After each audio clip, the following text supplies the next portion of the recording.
Okay, hey guys, so welcome to another video, and today I wanted to have a bit of a running chat, a quick chat about doping in running, and you know, the professional runners doing it, and even less professional runners doing it, you know, like club athletes or even just national athletes and state athletes just doping, or you know, it could be happening. Like, I just don't know if these athletes are doping unless they come out with it or they're tested positive for a drug test.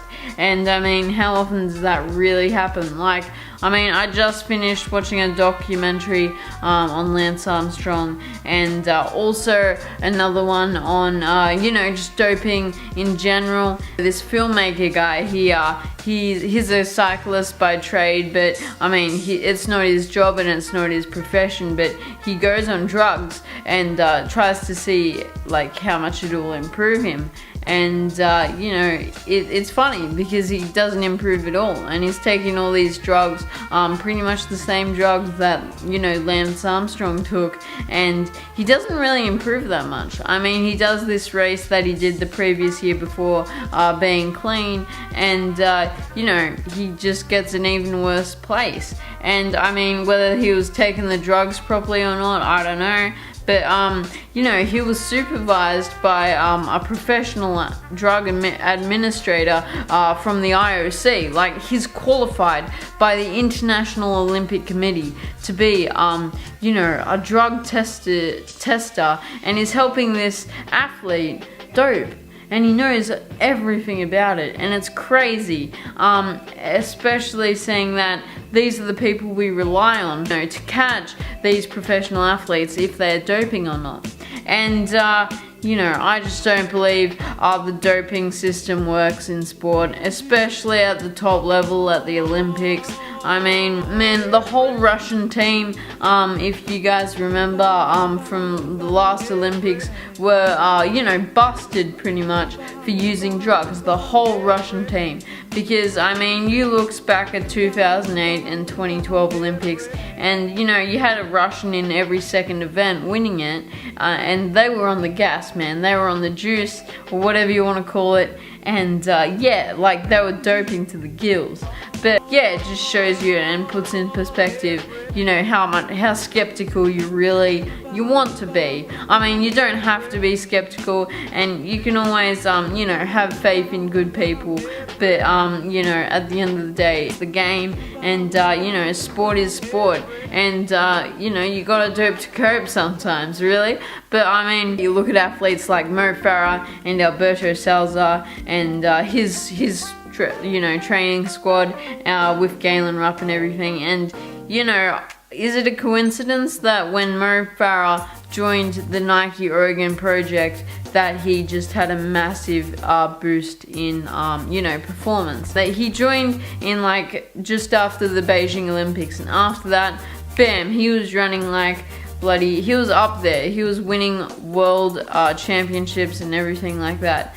And I mean, you could say it's the different training program and it's changing things up a bit, but I mean, seriously, when you start to be at that level, there's only so much that you can revolutionize training and training programs and everything like that, that you can only get so much of an improvement where you know, it starts to become, you know, what are you taking? Like we saw in the 2016 Olympics, the 10,000 meter world record was broken by a Kenyan, and she had like half a minute on, you know, second and third, and this was crazy.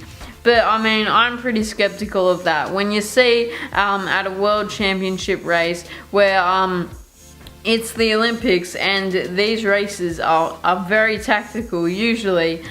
Yeah, she comes out and she runs 30 seconds quicker than anyone else in the race, and she sets a world record, and yeah, she's way off the pack. I mean, is that being on the juice, or is that just having such better training than anyone else that you just like, you just way off and in another level pretty much? And yeah guys, also just even racing in your state or national championships, and whatnot.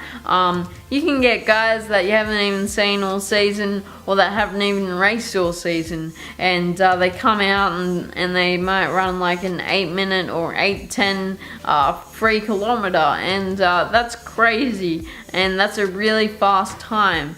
But you just think like, where have you been? And like, I don't even see you running that much, but you just come out here and run this crazy time. Like, are you on something or not? And is it bad to be you know, that skeptical of, like, you know, these athletes? Because obviously it's just such a great achievement, but it's sad that, you know, we have to think and we have to skepticize about drugs and stuff. But you know, it's a human emotion, it's a human priority, I guess, to be the best. Yeah guys, I believe that you pretty much have to dope to cope, unless I'm proven otherwise, or I see myself on that level, maybe, possibly, never. I mean, at the same time, I know I've got good friends that are running really fast, and 100% that's all clean, and that's hard work and dedication. But it's just knowing that limit of what you can really get to,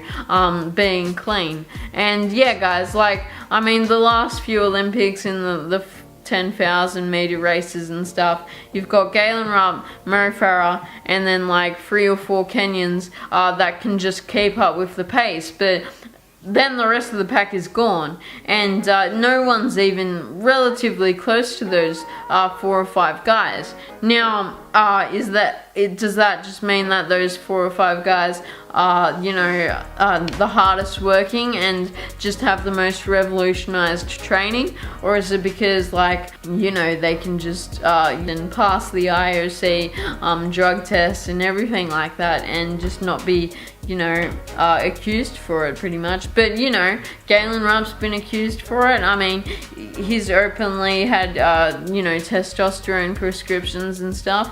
But I mean, it's just funny to see. But anyway guys, you also have these less important but still valued races that you know, maybe you can earn money in and stuff like that. And even in the ultra trail running scene, like, you know, you got your 100-milers and stuff, you could really, you know, improve yourself running those, taking drugs. You know, the doping control isn't really that strict in that area of sport, and the best in that sport could be taking drugs or something, but you really don't know, guys, as there's just so many freaking drugs on the planet that you can take to improve yourself. And yeah, the documentary I was watching, this guy took EPO, testosterone, you know, anabolic steroids and stuff like that, and corticosteroids, but he was also taking these, like, many different vitamin supplements and all this crap just to improve yourself and your body. And it's crazy to think, like, how much little benefits you can really get from just doping, pretty much. But anyway guys, I think I better end the chat there. You know, as always, I haven't really got too far with this chat, but you could talk all day on it, really. And it's just about, like, skepticizing and, you know, really just knowing. But you don't know if any athlete is on the juice. But one athlete that I was a little bit skeptical of is Paul Chelimo.